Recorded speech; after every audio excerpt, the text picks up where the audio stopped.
What's a good word, y'all? It's your boy DKB here. Let's get into the specifics of who our new quarterback, Jordan Travis, is. We picked him up in round 5, pick 36 of the 2024 NFL draft class, and the projections for him are all over the place. I mean, literally, prior to him breaking his leg and not being able to really contribute anything meaningful throughout the offseason where people had combines and pro days, etc., was the fact that he could have gone anywhere from the 3rd to the 5th round realistically. I don't think he would have been a fringe first rounder per se.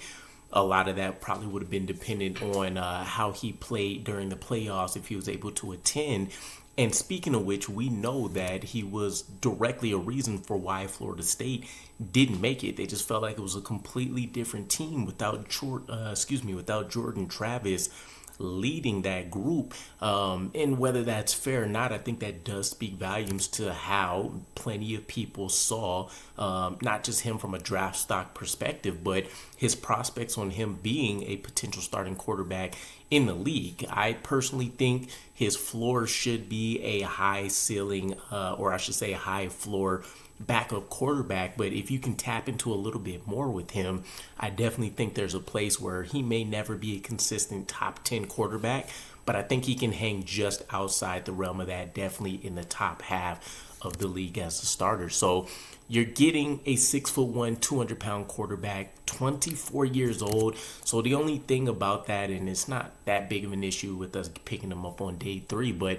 realistically, let's say his time to potentially challenge for a starting role is 2 years out if Aaron Rodgers stays that long for us.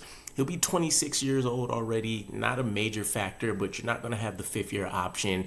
Realistically, you're talking about only having a 1 or 2 year window of seeing if he can truly be the guy. And by then, you're probably talking about Archie Manning coming out in the draft and different things of that. So it is a little bit of a stretch to just say that he's going to be the immediate future, but he definitely has the best chance of any quarterback that we've seen in the last 10 years that undoubtedly should need to jump into the field right away. He should eat up a lot of the reps and practice time if he truly does end up being ready for training camp during the offseason and preseason games and stuff. So there is a pretty definitive plan in terms of how we can utilize him early on before he needs to hold the clipboard. Former 3-star recruit, started off in Louisville. Things didn't shake out the way he really wanted to, so he went under, I believe it's Mike Norvell with Florida State, and he steadily saw drastic improvements. And I think that is the thing that sticks out to me the most when I checked into Jordan Travis here and kind of how we've gotten to this position of looking at him as the future. And it's because he's progressed leaps and bounds. He's not just a guy that has a lot of athleticism, a live enough arm, but he has a winning pedigree, and you want those guys that takes those jumps, right? That's why you see somebody like a Jaden Daniels get picked in the top 5 because he has a truly special type season. Jordan Travis wasn't in that hemisphere, but I think he's along the same trajectory type in that sense of thinking of things. About 38 to 39 career starts across his collegiate career. Was another one of these quarterbacks because of his athleticism that a lot of guys wanted to see if they can convince him to play wide receiver. So kind of that Lamar Jackson type situation here. Coming off of an undefeated regular season where he had a 63.9 completion percentage, 2,756 yards, 20 touchdowns to just 2 interceptions, added in 73 rushing attempts for 176 yards and 7 touchdowns.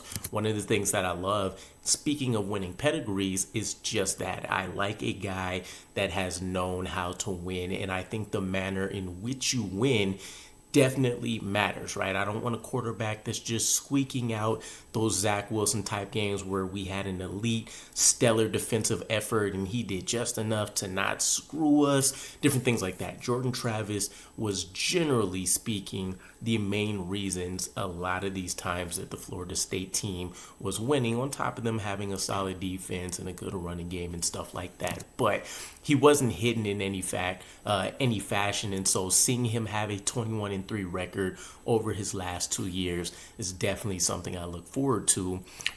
Broken leg, obviously, as mentioned, kept him out of the playoffs, but prior to that point, some things that we would love about Jordan Travis. And by the way, I do remember seeing the NFL Stock Exchange podcast on Connor Rogers. They were chatting about the way they've heard not only his teammates, but any event that he's really showed up to, how people gravitate towards him, which is a major thing for me, especially at that position. But the maturity in which he speaks, handles his teammates, and also the fact that instantaneously people want to exceed expectations for him and make sure that they can always let him look good and vice versa, right? So I think it's worth mentioning as a standout trade, especially coming off of people that'll say, recalling Zach Wilson and kind of the silver spoon mentality and stuff, if you will. This guy hasn't had that same kind of career arc. So he can make all the throws. You'll see him switch up his delivery when he's pressured. So there is a strong backyard element, if you will, to his game, which isn't a negative in the normal sense that you would say it. But there's a lot of improvisation. There's a lot of creativity with this guy when he understands he needs to make things happen outside of the structure of the play. He's going to operate best anything from 0 to 30 yards. When you want to talk about that intermediate range, 15 to 30 yards is essentially where he'll be able to throw dots, strikes, lasers to a lot of his teammates without having to necessarily force things, right? He doesn't have an elite arm. Maybe some people consider it above average, but he's not a guy that's going to be in top 5, top 10 rankings at any point in his career. And that's not a knock, right? We've seen plenty of guys, Alex Smith, the Tom Brady's of the world. You can throw in Tyrod Taylor's. You can put plenty of names out there that was labeled as not having a strong arm or just average, but they've been able to attack various parts of the field and do things consistently. They just have to be a little bit more strategic about how they go about it. Growth in most of the areas as his time playing in Florida State. Pocket awareness is one of the biggest pieces with him. You see that he has plus escapability. Jordan Travis, if you wanted to sum him up in a very simplistic manner, highly athletic, mobile in the right ways, right? In terms of being able to go out there and possibly pick up things. It's not just that he's scrambling around for fun and trying to make highlight reels.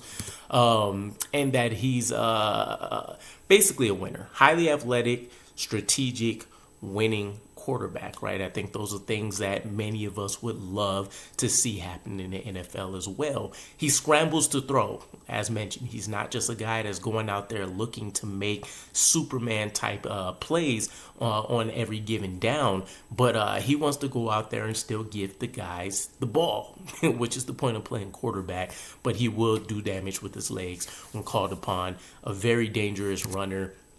This guy is, if you want to pencil him in as number one, be my guest. I wouldn't go that far per se, but he's definitely one of the most athletic quarterbacks in this class. Let's not get that confused by any means. Nice line drive ball. This maybe due to the fact that his brother plays baseball, and I want to say it was for the Blue Jays or something like that, professionally. But it makes a lot of sense when you see him be able to laser some of those darts in that intermediate range.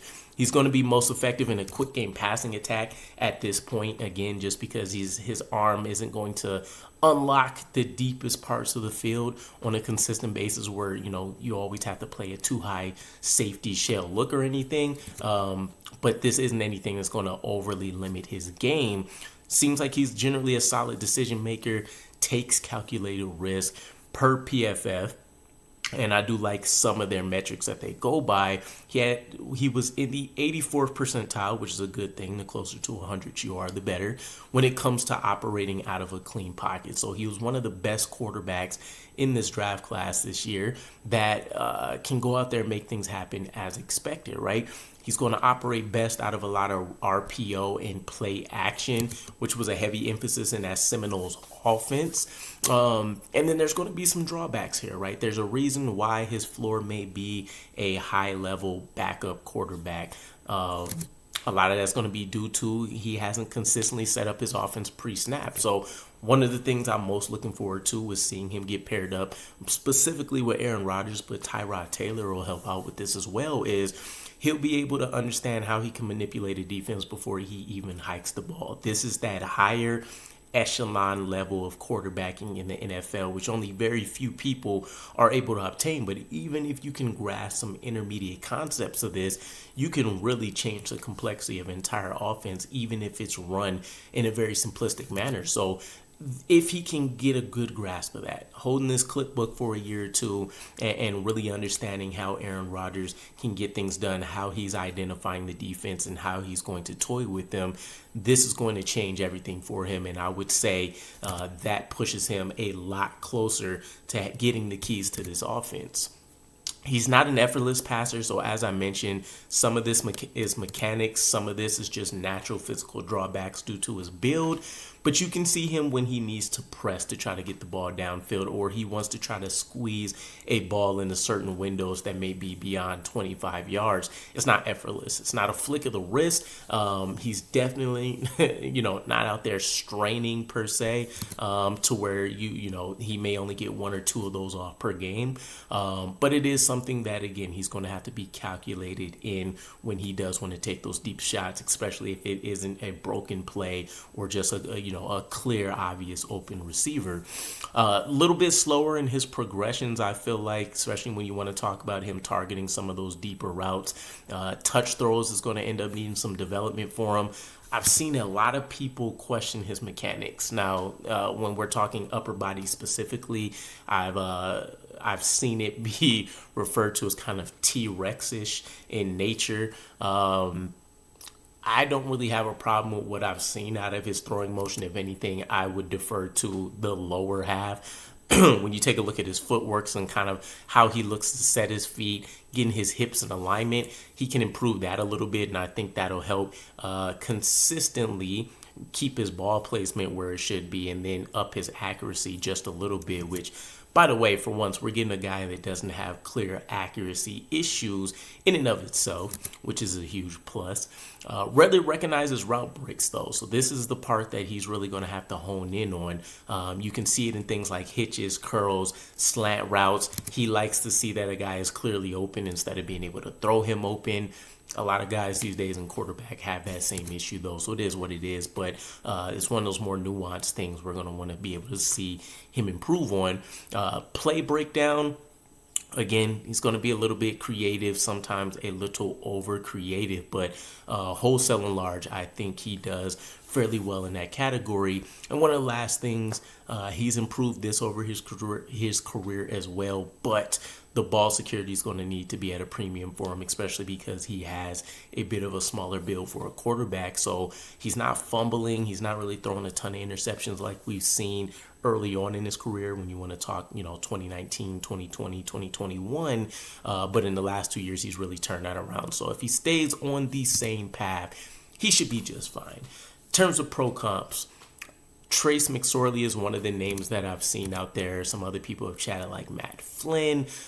Personally, though, and this falls in line with what I was saying about, where his career path could lie in between being a high-end backup to being a plus starter, Tyrod Taylor. This is the guy that I think will be in his ear the most, because Aaron Rodgers is obviously going to be on the field, worry about game planning, trying to get his team in order, as well as the coaching staff. Tyrod Taylor is almost the perfect mentor to him because they have essentially the same kind of build. They have the same kind of limitations and pluses in their game right away. And honestly, if Tyrod Taylor could have stayed healthy over his career, I think you're talking about him being looked at as more as a above average starter in the league rather than a guy that can go and win you, some games over, maybe what the expectations are with how we've seen him, slice and dice some defenses up. So really excited for Jordan Travis. This is the best game plan that I've seen that we potentially will have for a quarterback.